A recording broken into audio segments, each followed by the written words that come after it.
जैसा कि आप दीनी मदारिस में देखते हैं कि वहाँ बग़ैर किसी तहरीक के, बग़ैर किसी मकसद के वो लोग उर्दू को फ़रोग़ देने के लिए काम कर रहे हैं। उर्दू ज़ुबान वहाँ से फूल रही है। तो इसी तरह मदारिस को भी ये होना चाहिए कि अगर सारे मज़ामीन वो लोग नहीं पढ़ा सकते हैं तो उर्दू लैंग्वेज एक हर स्कूल में, हर उर्दू स्कूल में मस्ट होना चाहिए, ज़रूरी होना चाहिए। सर एक बात बीच में,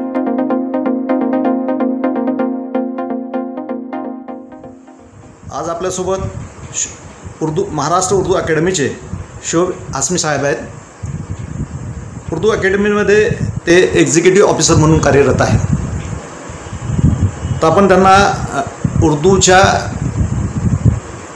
उर्दूच्या प्रगती आणि उर्दूच्या अधोगतीबाबत काही प्रश्न विचारणार आहेत। सर, मेरा पहला सवाल आपसे ये है कि जिस तरह से उर्दू फ़रोग़ और ख़त्म उर्दू ये दोनों चीज़ों पर गुफ्तगू ज़ोर कर रही हैं, आप इसके बारे में अपने तासुरात। देखिए, जहाँ तक उर्दू के ख़त्म का बारे में जो बातें होती हैं, आप कई सालों के भी आप पुराने अखबार उठाकर देखिए, उसमें भी ये आपको खबरें मिलेंगी कि भाई उर्दू ख़त्म हो रही है, उर्दू को ख़त्म करने की साजिश की जा रही है, उर्दू को दबाया जा रहा है, उर्दू को ख़त्म किया जा रहा है। इस तरह की खबरें और बातें सामने आती रहती हैं। लेकिन उर्दू ख़त्म नहीं होगी। कब तक ख़त्म नहीं होगी? जब तक उर्दू पढ़ने वाले बाकी रहेंगे, जब तक उर्दू ख़त्म नहीं होगी। अब उसके लिए ये है कि हम लोगों को, हमारे पास मामला ये हो गया कि लिखने वाले ज़्यादा हो गए। सोशल मीडिया जब से आम हो गया है तब से लिखने वालों की तादाद तो बहुत बढ़ गई है। हर कोई जो है वो अफसाने लिख रहा है, शायरी लिख रहा है, नसर लिख रहा है, मज़ामीन लिख रहा है, लेकिन पढ़ने वाले ही नहीं हैं। तो लिखने से ज़्यादा हमको जो है पढ़ने पर तवज्जो देनी चाहिए। जब हम अच्छा पढ़ेंगे तो ही हम अच्छा लिख पाएंगे, और जब अच्छा लिख पाएंगे तो अच्छा समझ पाएंगे, उर्दू का फ़रोग़ होगा और उर्दू ख़त्म नहीं होगी। सर, आपने एक बात बड़ी अच्छी कही कि उर्दू पढ़ने वाले होने चाहिए, और पढ़ने के लिए जब बात आती है तो हमने देखे उर्दू इदारों का जो मसला यहाँ सामने आ रहा है, तो बहुत सी उर्दू स्कूलें रोज़ दम तोड़ते नज़र आ रही हैं। ये मामला सिर्फ उर्दू का नहीं है। अभी देखिए, अगर आप बात करेंगे मराठी वालों की, तो मराठी वालों का भी यही मामला हो चुका है, हिंदी वालों का भी यही मामला हो चुका है। मराठी वाले भी जो है आवाज़ उठा रहे हैं कि मराठी ज़ुबान ख़त्म होती जा रही है, मराठी मीडियम से पढ़ाया नहीं जा रहा। हिंदी वाले भी इसी तरह का मामला उठा रहे हैं। अब मामला रहा उर्दू का, तो ये बात तो बिल्कुल आया है, जाहिर है, नज़र आ रही है कि उर्दू स्कूलों से जो है उर्दू मीडियम में पढ़ने वालों की तादाद दिन पे दिन कम होती जा रही है। इसलिए कि इंग्लिश स्कूलों का रुझान शुरू हो चुका है, सेमी इंग्लिश का रुझान शुरू हो चुका है। इसलिए धीरे धीरे जो है वो ख़त्म होता जा रहा है। लेकिन हमें इसमें मायूस होने की ज़रूरत नहीं है। हमको चाहिए कि हमारे बच्चों को हम उर्दू में पढ़ाएं। अगर वालिदैन को ये लगता है कि उनका बच्चा उर्दू में पढ़कर तरक्की नहीं कर पाएगा, तो उसके लिए एक ऑप्शन उर्दू वालों ने खुद निकाला है कि सेमी इंग्लिश है। आप सेमी इंग्लिश से पढ़वाइए, लेकिन उर्दू सब्जेक्ट होना चाहिए। जैसा कि आप दीनी मदारिस में देखते हैं कि वहाँ बग़ैर किसी तहरीक के, बग़ैर किसी मकसद के वो लोग उर्दू को फ़रोग़ देने के लिए काम कर रहे हैं। उर्दू ज़ुबान वहाँ से फूल रही है। तो इसी तरह मदारिस को भी ये होना चाहिए कि अगर सारे मज़ामीन वो लोग नहीं पढ़ा सकते हैं तो उर्दू लैंग्वेज एक हर स्कूल में, हर उर्दू स्कूल में मस्ट होना चाहिए, ज़रूरी होना चाहिए। सर, एक बात बीच में एक बात आ रही है कि उर्दू मदारिस जो है यानी उर्दू मदारिस की कोई बात आ रही है, उर्दू मदारसों में यानी अरबी मदारिसों में उर्दू पढ़ाई जा रही है, मगर उसकी तादाद कम है। और हम दूसरी जगह देखते हैं कि उर्दू स्कूलें हैं, उसकी तादाद ज़्यादा थी, मगर अक्सर जिस तरह से हमने अभी बात कर रहे हैं कि दम तोड़ते नज़र आ रही है।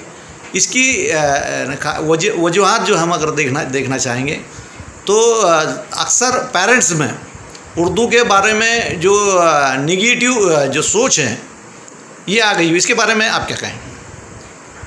ये एक सिलसिला चला है जब से इंग्लिश मीडियम का रुझान बढ़ता गया है, तो ये ऐसा ब्रेन वॉश किया जा रहा है, जहनी तौर पर इस तरह से वालिदैन को बताया जा रहा है कि अगर आप उर्दू मीडियम से पढ़ते हैं या फिर उर्दू मीडियम में बच्चों को स्कूल में डालते हैं तो बच्चे जो है वो तरक्की नहीं कर पाएंगे, जबकि ऐसा बिल्कुल नहीं है। उर्दू से पढ़े हुए लोग भी जो है आज IAS और IPS के ओहदे पर फायज़ हैं। हमारे सामने मिसालें हैं। अभी हाल ही में दुनिया का एक नौजवान जो पहली से लेकर 12वीं तक टोटली उसने उर्दू मीडियम से तालीम हासिल की और उसने IAS का एग्ज़ाम दिया और वो क्वालिफाई हो गया और आज वो बड़े ओहदे पर फायज़ है। इसी तरह बहुत सारी मिसालें हैं, लेकिन सिर्फ उर्दू को हम खुशरवार करार नहीं दे सकते। उर्दू पढ़ने के साथ साथ हमें जो रियासती ज़ुबान है मराठी, उसमें भी हमको उबूर हासिल करना चाहिए, और फिर जो इंग्लिश है उस पर भी हमें उबूर हासिल होना चाहिए। जब हम इन ज़बानों पर ऊपर हासिल कर लेंगे तो तरक्की राह में इंशाल्लाह उर्दू जो है रुकावट पैदा नहीं होगी। बहुत से दानिशमंदों ने ये बात कही है सर कि बच्चा अपनी मादरी ज़बान में अगर पढ़ाई लिखाई करे तो उसकी तरक्की जो है इसमें तरक्की होती नज़र आई है, तो इसके बारे में आप क्या कहें? बिल्कुल सही बात है कि देखिए, आपका जो सबकॉन्शियस माइंड है या फिर आप जो सोचते हैं तो वो उर्दू में ही सोचते हैं आप। इवन अगर आप ख्वाब भी देखते हैं तो उर्दू में, भले आपका बच्चा अगर इंग्लिश मीडियम में है और अच्छा पढ़ भी रहा है, लेकिन अगर वो ख्वाब देखता है ना तो वो ख्वाब उर्दू में ही देखता है, या जो उसकी मादरी ज़ुबान है मराठी हिंदी जो भी है उसी में ख्वाब देखता है। तो इससे ये बात साबित होती है कि साइंटिफिकली वो उसका जहन जो है ना अपनी मादरी ज़बान को ही ज़्यादा कबूल करता है, उसी के बारे में सोचता है। तो हम मादरी ज़बान में जब तालीम हासिल करेंगे तो हमारे जो बेसिक कंसेप्ट हैं वो बचपन में ही या फिर प्राइमरी स्कूल तक, हाई स्कूल तक वो सारे क्लियर होते हैं। फिर साथ साथ अगर हम मराठी और इंग्लिश को साथ में लेकर चलें, उस पर उर्दू हासिल करें तो आगे फिर कोई रुकावट पैदा ही नहीं होगी।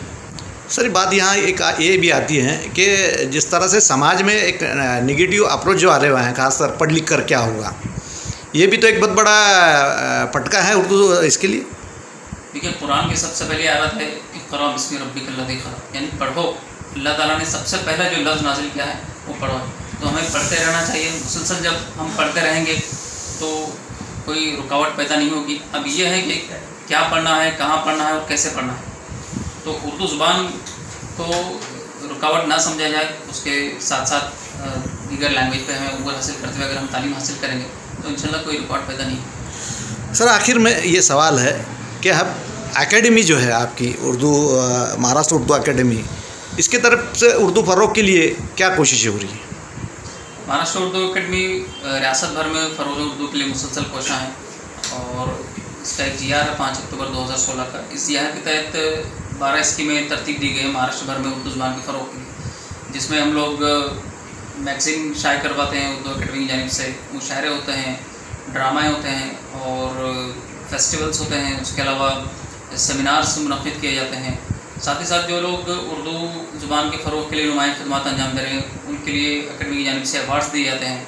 किताबों की इशाअत के लिए माली ताउन दिया जाता है। जो किताबें छप कर आती हैं उन्हें इनामात दिए जाते हैं और सहाफ़ियों के लिए वर्कशॉप मुनक़्क़िद किया जाता है, ड्रामा फेस्टिवल्स मुनक़्क़िद किए जाते हैं। तो इस तरह से बहुत सारी स्कीम्स हैं जो महाराष्ट्र भर में हम लोग उर्दू अकेडमी की जानिब से फ़रोग़ उर्दू के लिए चलाते हैं। सर बड़ी अच्छी मालूमात आपने दी है, मगर बात अफसोस ये है कि उर्दू के स्टेज से अगर ये बात बोली जाती है कि उर्दू ख़त्म इस बात पर है, तो इंशाअल्लाह ताला हम ये आने वाले दिनों में ये सोचेंगे कि उर्दू उरूज पर आए और हमारे बच्चे उर्दू से ज़्यादा पढ़े। आपने वक्त दिया, आपका बहुत बहुत शुक्रिया। झीरो न्यूज़ म्हणजे सर्वसामान्यांची आवाज़, तर चला लाईक शेअर सबस्क्राईब करूया। झीरो न्यूज़ प्रतिनिधी अहमदनगर।